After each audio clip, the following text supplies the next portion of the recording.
對商業嘅認識係要經營過，先會有更深入嘅了解。新節目相識經過就係透過訪問不同嘅嘉賓，為大家認識更多經營之道。嗰時好細個已經立志，我大個要做個飛機師。係真係嘅，全廠都轟動。娛樂圈係咁嘅話咧，嗱，其實我唔係信佢嘅，我付出好多。我事實付出好多，唔好淨係話一見到係大風機，冇嘢作嘢，冇新聞作新聞。一睇到李龍基之後，哇！有嘢睇，講多3句先睇佢睇個剪片。歡迎大家收睇今日嘅相識經過。我哋第一集好高興有李龍基先生。基哥你好，你好 ，Harry 你好，你好，你好，你好，哇！識好耐咯。係啊，多謝你嚟我哋嘅節目。客氣咧，多謝你嘅邀請嘅正。哎呀，唔好咁講，唔好咁講。你嚟係我哋第一集，你肯嚟幫我哋撐場，呢個係最重要嘅。咁我哋相識經過咧，不如我哋講下其實顧名思義啦，我哋節目咧就係講一啲商業嘅認識啦、認知啦，永遠都係透過呢個嘅經營過先會認識嘅。喂，但係揾我嚟做第一集會唔會唔係好有說服力嘅？因為我做親嘢都失敗嘅喎。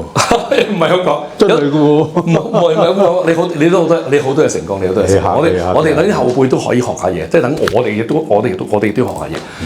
因為每個人都會有好多個角色要去經營。會有屋企嘅角色啦，即係會自己會係仔女啦。無論如何，我哋一定係仔女啦。會有係譬如親情方面有好多個角色，係咪？喺商業上，我哋會係有時係去打工，有時係去做生意，有時會投資呢啲角色。其實經歷咗咁多嘢，我哋都會一定有啲嘢可以令人哋係借鏡一下嘅。尤其是你嘅經歷咁豐富。哎呀，希望有少少咁多貢獻啦。咁以後落嚟，我哋開始同阿基哥你做訪問啦，好唔好啊？首先第一，我想問一問咧，其實基哥你由細到大咧係有冇咩夢想啊？細路仔做喺打工之前，未夠10歲啊！我已經好中意飛機。係嗰時咧，自己接飛機咧，飛有時天都見到個飛機飛咧，哇！一路睇都飛到唔見咗啦，咁我先至收工嘅。係，我好中意飛機，所以嗰時好細個已經立志，我大個要做個飛機師，揸飛機。係，咁但係點解後來唔真係考呢一個飛機嘅？有啊，我考過去呢個香港嘅 HECO 嘅。咁啊，點知佢唔收我？點解咧？近視。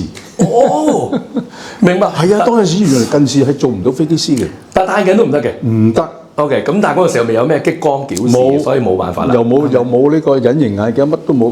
佢話你近視係幾多度啊？哇！嗰陣時我都有成100幾200度。哦，咁你翻去等電話啦，就咁簡單。OK， 咁呢個亦都造就咗，其實你啊揸唔到飛機啦，你都控制遙控飛機，你好中意玩遙控飛機喎。好中意，好中意。幾時開始嘅遙控飛機？好耐之前，亦都係講我細個啦。咁啊，嗰陣時有一本雜誌嘅，叫做《無線電技術》，我好記得嘅。每次佢出我就買啦，因為佢點解咧？佢裏邊咧即係有好多材料啦，但係其中有一份嘅材料就係講呢個遙控飛機嗰個製作啦，電子嘅裝嵌啦，機械式嘅所有嘅嘢咧，係有即係有幾頁做嘅，就淨係講飛機嘅啫，淨係講飛機，模型飛機，即係而家鴨寮街仲買到嘅嗰啲嘢，冇咯，啱啱嗰啲料啊，唔係嗰本書啊。書冇通常冇㗎啦，嗰啲冇咗好耐啦。不過而家網上睇到咧，應該我諗應該都冇，因為好耐咯，有成50幾60年啦。古董都大個咗啦，咁啊開始做嘢咧，咁就開始有錢，咁就買嗰啲譬如遙控器啊，買飛機。嗰陣時買都唔係買飛機，買啲木頭翻嚟自己黐嘅。其實呢個都係體現咗，其實你都幾捨得去為咗自己嘅興趣而去投放資源嘅喎。哦，呢個真嘅。係咪啊？真係咪啊？呢個絕對。咁嗰陣時咧，你就係做咗幫個麵包廠，我哋唔講名住啦，而家暫時嘅大家查到㗎啦。咁深井咁啊，嗰陣時已經係深井嘅路喎，係咪啊？一直佢冇搬過㗎嘛，佢係我一去就去咗深井嗰度做。係啊，咁佢有2個地方嘅，一個係深水埗嘅，好似整月餅嗰啲深水埗。係咁跟住咧，你就發明咗一個叫做撒芝麻嘅機。咁但係唔係每一個老細，佢冇一個明確嘅指引俾你，咁應該係你自己創作出嚟㗎嘛？呢件事係咪？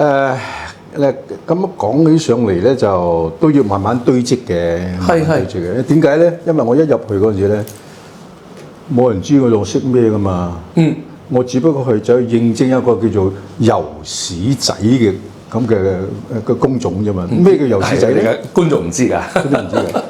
嗰時嘉頓麵包廠啊，我一入去有麵包廠。麵包廠咧，所有嘅機器咧，即係譬如你倒咗麵粉落去啫，麵粉都唔需要自己倒啊，喺度自動嘅。係撳個掣，咁佢就可以泵啲麵粉落去個攪機攪，嗰邊就出咗個麵包出嚟㗎啦。係全程自動。自動化嗰陣時行緊自動化啦。自動化所以要機器㗎嘛，嗰啲機器要保養㗎嘛，所以就請我哋呢啲咁嘅叫保養仔，我哋叫做保養部。係嗰陣時未係叫工程師啊，未升級到做工程師。都係呢度呢啲叫做威士，威士叫咩咧？抹嗰啲舊嘅油漬，呢個加呢個一個油泵，加啲新嘅油來，所以佢就油屎仔啦。抹咗舊嘅，斟個新嘅，一日嘅工作就咁。所以咧嗰陣時咧，有好多嗰啲，譬如好似我哋嗰個等級嘅工作人員咧，其實做啲嘢好快嘅啫，一日咁長咧，先係做好少時間。好少時間之後咧，跟住就去玩啦、捉棋啦、瞓覺啦、匿埋一角啦，冇人知。係，但係我又有好彩嘅，我係一個都稍為好學嘅人，所以我趁嗰段時間咧，我就學即係睇下呢盤機器點解會咁，點解會咁樣，咁啊又攞啲圖蹟嚟睇。如果唔明嘅話，問個老頂。好啦，就係咁樣。其實我唔係話一開始就可以設計到個芝麻機嘅，係就算我肯話講我識，冇人信你噶嘛，係都未必有人會俾機會我去做，冇錯，打工做喎，係咪？老細冇assign你去做，就係經過一單嘢啦。呢單嘢我相信你如果 check 個資料你都知嘅。嘉頓有兩部好大嘅叫做打麵包機，係兩部。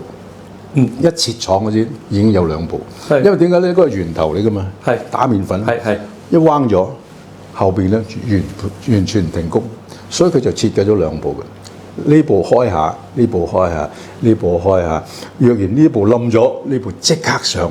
係，但係咁樣好唔好彩？佢一設廠一開始生產咧，其中有一部永遠開唔到嘅。係點解咧？一撳嗰隻 bang 跳晒掣，係，所以佢哋唔敢開。嗰陣時我未入去嘅喎，已經係咁嘅咯喎。係。好啦，到我入咗個保安嘅部門，咁我就親眼見到嘅個老細請咗一個喺澳洲過嚟嘅工程師，咁修理呢部機。係，因為呢成個系統都係澳洲嗰個設計嘅。好啦，搞唔掂。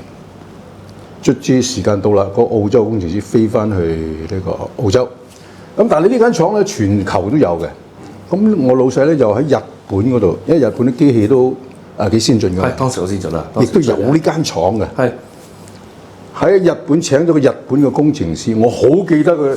哇！個老細講，乜包佢1個月啊，食啦、住啦、用啦，報咗喺個機度1個月，卒之唔掂。我哋為結果搞掂喎，飛翻去呢個日本。係嗰陣時，我仲係嗰個油屎仔階級。係咁，我同我老頂講：喂，譬如兩個都唔掂，咁等部機喺度，等我嚟試下啦。咁啊，行開啦！兩個工程師唔得，你得。誒，是但你搞啦咁，卒之俾我報咗1個禮拜，我搞掂咗喎。係。全廠都轟動，係真係嘅，全廠都轟動，係，所以全廠差不多個老細嘅老豆都認識我，好出名，係。咁咧開始咧就即係有好多人話基哥，係嗰啲人，係我好僆仔，叫我基哥㗎啦。好啦，咁啊後來咧，除咗嗰嚿機之後咧，另外有其他個廠嘅機器都係我去搞掂咗。好啦，搞掂咗之後咧，跟住咧將我個身份改變，將我個老頂調走咗，將我升咗上去個老頂嗰度。係咁啊！所有佢有4間廠嘅，麵包廠啦、餅乾廠、糖果廠同埋總廠，係所有機器歸晒我管。好啦。跟住咧佢就引入咗一同麥當勞做麵包嘅，巨無霸嗰陣時，巨無霸手指。咁當陣時係咩咧？加隊嗰時咧就有啲鐵工嘅，嗰啲係老匠人嚟嘅，咁啊攞個牛奶嘜個底嗰度咧鑿穿佢咁，裝滿佢，每逐個咁審，一盤麵包有24粒。麵包咧就係發酵咗之後，然後先至滲芝麻嘅。係發酵咗之後，一滲落，如果大力啲有一穿，咁就冇用㗎啦個麵包。冇錯。咁啊，當陣時個損失損失好多係損耗率好高嘅，即係做呢啲麵包。我諗啦，因為當陣時所有機器歸我管㗎嘛。係。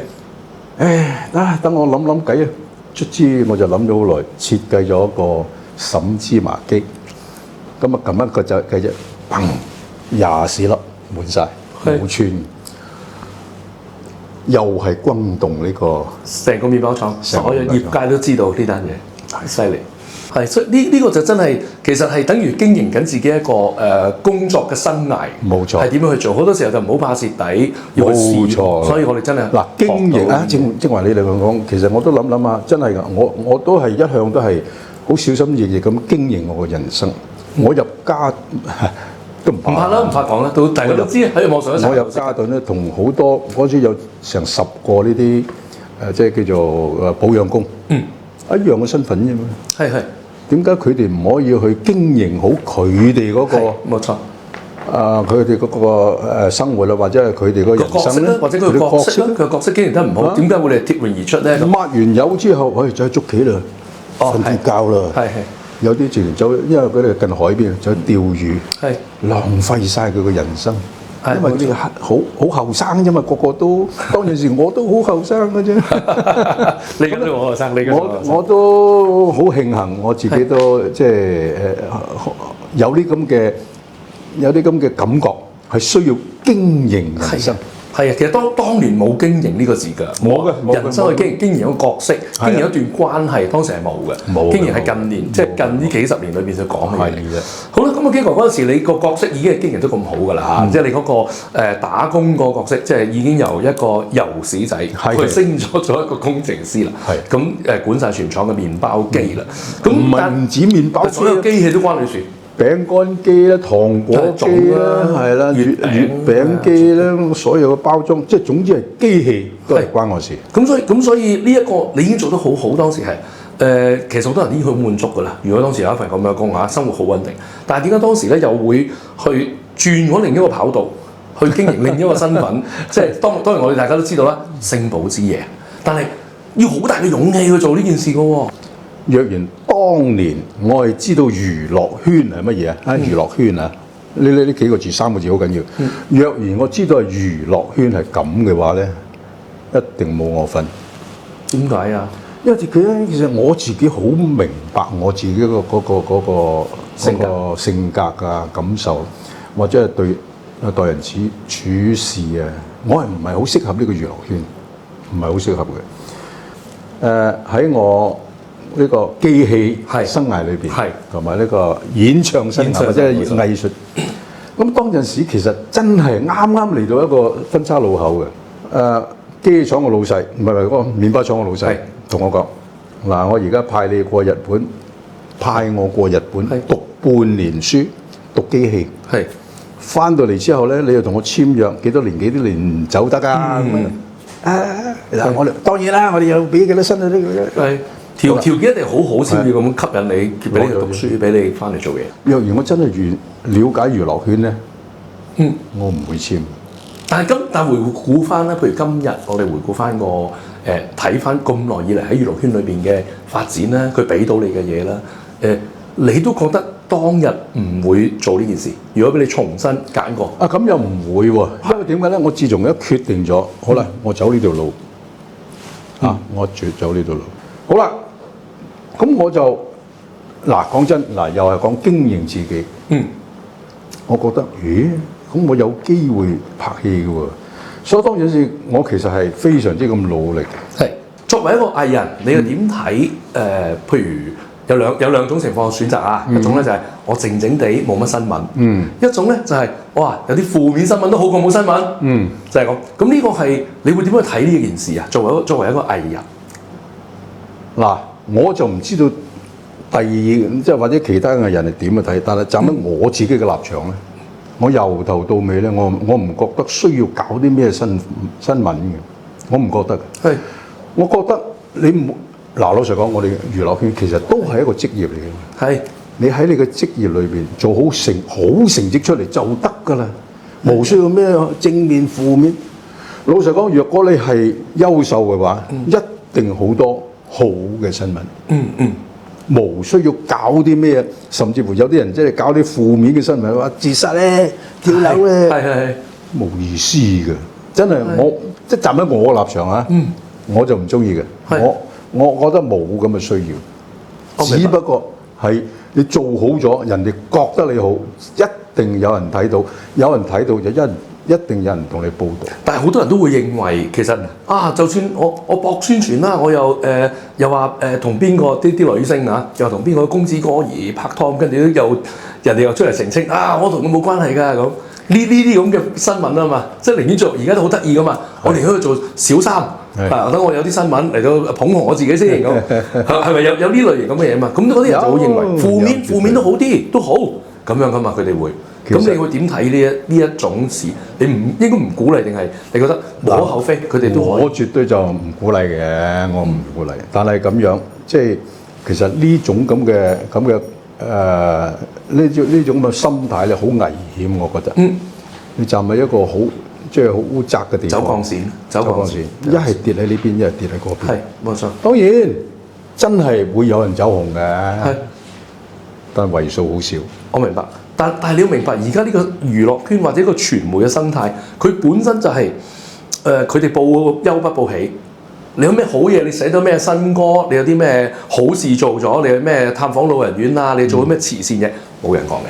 係啊。但係咧，但係如果有咩衰嘢啦嚇，就會報到冇咁衰都報到好衰嘅，就會講。咁呢件事你覺得其實或者咁樣問啦，你其實都係身受其害而家。你或者你都喺呢個風眼裏邊，你點樣去睇呢一件事啊？作為主角，其實我或者有咩感受？其實有啲心噏嘅，點解咧？即係其實我知道人之初性本惡。呢個真嘅，即係其實每一個人天生出嚟咧，一定有妒忌，有羨慕，一定有嘅。站喺我自己嘅立場，我自己都有嘅。只不過我唔將我自己即係唔好嘅方面，譬如妒忌啊，即係咩，我將佢放大啫嘛。但係咧，整體上呢個社會，暫時呢個社會，尤其是而家嘅經濟唔好嘅嘢，即係好多啲怨氣嘅嘛，佢就更加將呢啲咁嘅思想更加放大。所以咧，睇到人哋唔好啦，或者睇到人哋好啦，佢都會將呢個化為一個負面嘅能量。其實即係喺我呢件事嚟講，我覺得即係其實可唔可以即係改進下，即係將自己。將每一個人嗰個思維，每一個人嗰個修養稍為搞翻好啲，咁呢個社會咧，我覺得就會和諧好多，真係嘅。但係又好難講啊，因為點解咧？有好多人咧利用人嗰個負面嘅情緒去揾錢，好多。尤其是呢個互聯網發達之後咧，哇就〜更加容易嘅，真係好容易嘅。咁我都聽聞講有啲人係咁樣講下咁啊，好短時間咧揾咗幾百萬啊！哇！一俾人知道，哇咁容易揾錢，我又去唱衰佢，冇都好，我都整件假嘅嘢出嚟唱衰佢，咁變咗好多人信我噶啦。其實有冇辦法要去改進咧？真係呢個真係要靠個操守，其實提高每個人嘅質素，我正所謂真係嘅。咁當然啦，就社會其實都好有責任嘅。呢個社會，明白。其實喺呢件事上面，大家都有搶人氣，係即係傳媒係咁啦，網台係咁啦，歌手啦、演員啦，或者所有人都會搶人氣，包括可能一個素人，佢都希望多啲 view 數，多啲人去睇佢。咁喺而家呢個年代，你覺得其實人氣係咪就代表一切咧？即係喺娛樂圈或者係譬如喺尤其是喺幕前嘅人。我覺得而家就唔係話佢哋唔係話想乜嘢，係最終嘅目的就係咩？但係呢兩個其實佢哋可能會睇成一個對等啊，即係話譬如我好多 view 數，我好多人氣，其實我就好容易可以有錢人喺度做廣告啦，係或者我可以有影響力。我亦都係咁嘅感覺，冇錯。你好可能即係某小撮人，佢係好短時間內可以揾到好多錢，但係咧正所謂不義之財永無久享啊！我亦都知道咧，老實講，亦都係喺度踩緊鋼線嘅，係踩鋼線嘅。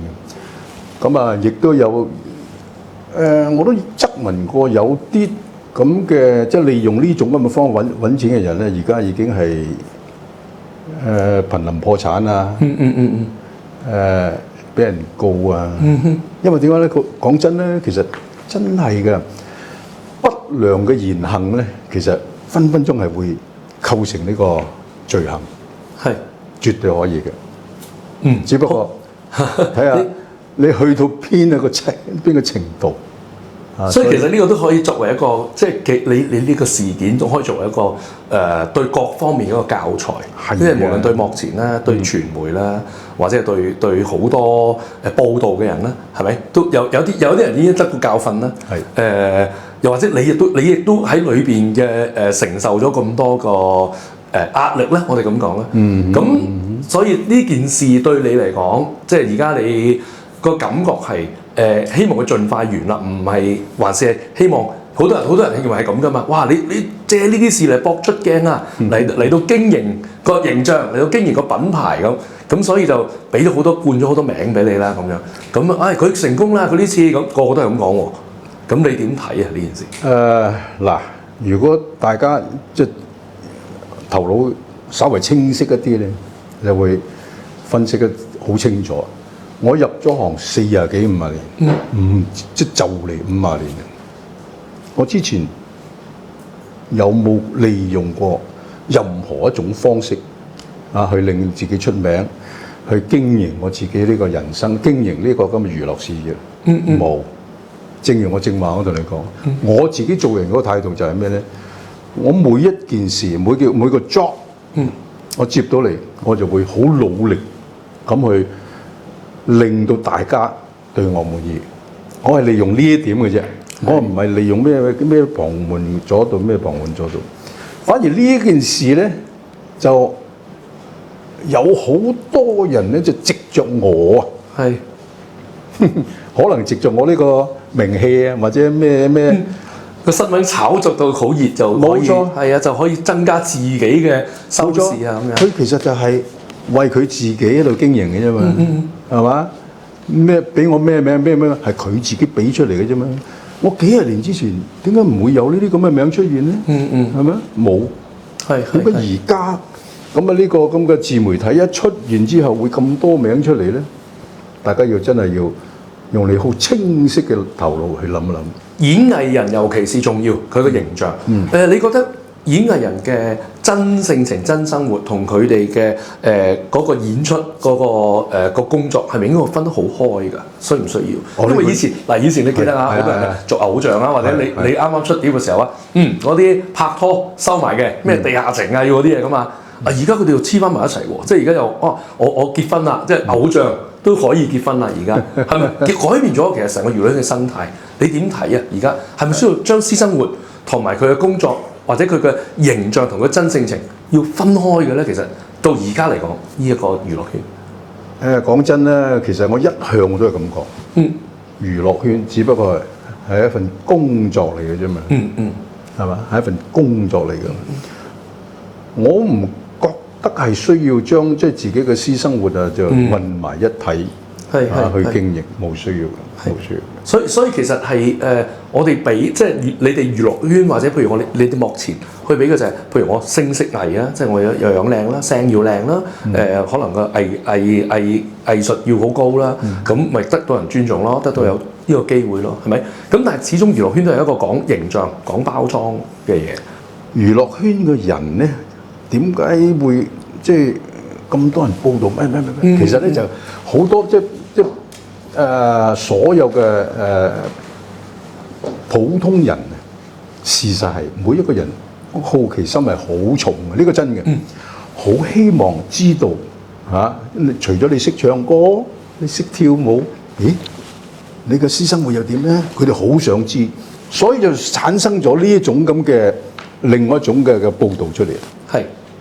係嘛？冇錯。當然，如果另外一種嘅報導係好正面嘅，亦都無可厚非，冇問題嘅。咁當然其實亦都係要關乎呢個藝人本身啦。你個藝人本身嗰個普通嘅私生活啊，係點樣？當然，亦自己都要嗱，正所謂經營啦。只要經營得正當嘅話，我唔怕你報導㗎。係咪先？咁當然啦，而家亦都有產生好多啲假嘅新聞啊、假嘅報導嚇，呢個亦都係假嘅證據都仲有，假嘅證據都出咗嚟嘅，假嘅文件都好多啊。所以真係㗎，而家係最緊要係你自己一定即係睇呢樣嘢嘅人個頭腦清晰啲，同埋你自己本身嘅質素你都要提高啲。咁但係對於而家嘅上身去入娛樂圈嘅朋友，你有啲咩忠告？你覺得佢難咗定容易咗喺而家呢個生態上面？我覺得係難咗嘅，真係難咗嘅。點解咧？因為以前冇咩，即係甚少人會話即係好主動去入娛樂圈，咁啊變咗你嘅競爭係冇咁大嘅。係。但係而家唔係，所有啲大傳媒咧就即係好鼓勵你哋去入行啊！鼓勵你哋做啲咩，變咗就好多人入咗呢個娛樂圈。係，咁啊變咗個競爭咪好大咯。你自己若然唔係話太出色嘅，你真係好容易俾咗落去。係啊，咁啊，所以咧，即係而家要入呢個圈咧，我即係奉勸，首先諗清楚自己有冇咁能力，另外。你入咗去之後，你要付出幾多能力嚇？呢個真係要考慮清楚。明白。好啦，咁我哋去睇，我哋以前我哋做藝人就係講要聲色藝，要一個實力。呢個你頭先都教識我哋啦。咁而家咧可能就係講，咦我有啲流量。即係可能係我喺網台度，我有啲名氣喎，我就又進入娛樂圈啦，我又可以試下唱歌，我又可以試下演戲啦，甚至乎做電影啊咁樣。咁而家又多咗呢啲咁嘅階梯，就俾佢哋去入行喎。咁你又覺得呢種邊一個年代係好啲啊？即係譬如。而家就可能就冇咗以前嘅懷才不遇咯喎。嗱，你當時你都承認啊，參加比賽係你好彩嘅喎。係咪？以前你冇一啲平台俾你去唱歌，等人認識你都係企喺騎樓出面嘅，好多人喺度行過，你嗰個大吉他唱歌啫嘛。係咪？咁但係如果而家就唔係啦，而家佢可以喺街度做 busking 啦，佢可以自己開個網台啦，喺度唱啦。咁你覺得邊一個年代係你會中意多啲？如果俾你重新去演繹你自己，或者重新去經營一次你嘅演藝生涯，其實邊樣會容易啊？對你嚟講？嗱，講真咧，其實我自己嘅咁嘅感覺，唔好講話邊個年代會容易或者困難。其實每一個年代有佢容易嘅地方，亦都有佢嘅困難嘅地方。嗱，好似我哋以前競爭冇咁大，咁啊變咗，若然自己嗰個質素係好嘅話咧，就好容易係出咗嚟。而家冇錯，係好容易就係接觸到外界，但係唔好忽略，唔係你一個啊，好多人都好容易咁樣接觸到外界嘅。係。所以其實歸根結底係咩咧？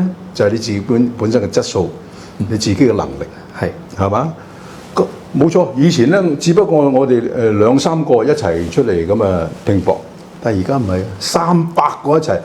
其實300個都好容易上網，好容易咁樣宣傳自己。喺街上面唱歌，係冇錯。我隨便我就拎嚿嘢出去街唱。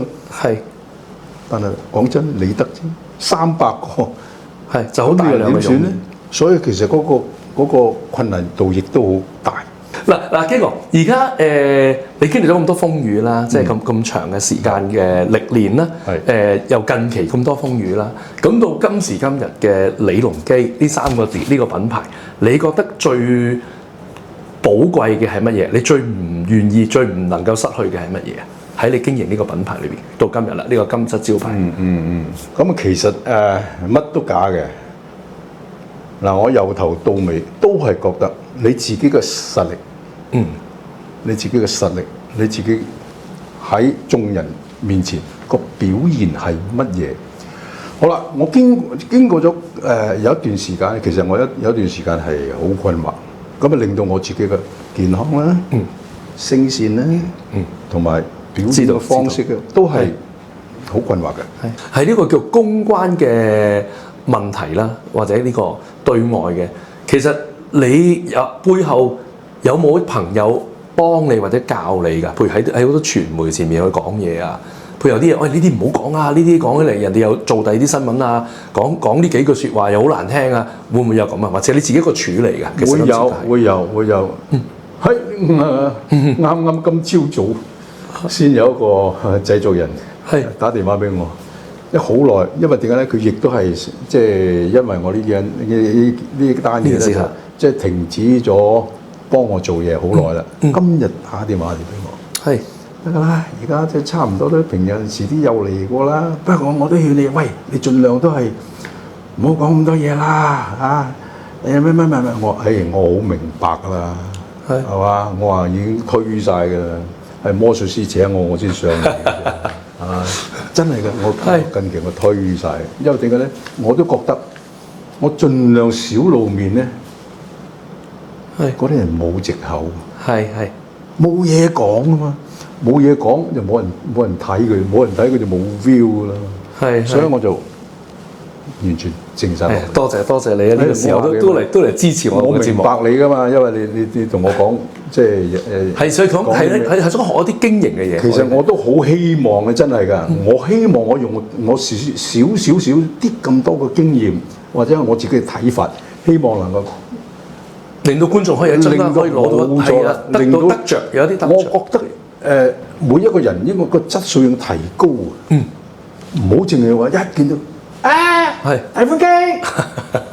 OK， 明白。咁我哋以後喺街見到你都叫翻嘢，幾個係啦，就咁好啦，好唔好？咁但係喺呢個時候，我哋都想去問一問，其實經營咗咁多年嘅人生咧，係唔同嘅角色咧，你覺得你個一路做到而家個宗旨係咩？除咗實力以外，會唔會有一啲嘢，有一啲宗旨你想話俾大家知？其實你係一個攞住一個咩宗旨去一路做到今日？其實因為中間有高高低低啊嘛，係咪？其實我一向以嚟咧，甚至乎譬如我哋演出啊，我都係希望灌輸一個好似正話我好大即係好籠統咁嘅講嘅嘢，都係講俾人哋聽。你做任何一樣嘢，你都要努力，你都要努力，否則你就辜負咗你呢個機會。明白嗱，我再問深少少，其實好多人佢自己都有佢自己好努力嘅過程，但係你頭先都曾經講過啊，好多尤其是娛樂圈，佢哋努力咗唔一定會，其實邊個圈都係㗎，佢努力咗佢唔一定會得到回報。我哋多少會有講啲運氣，譬如好似你近期咁啦，其實你無論做咩都好啦，都係負面嘅。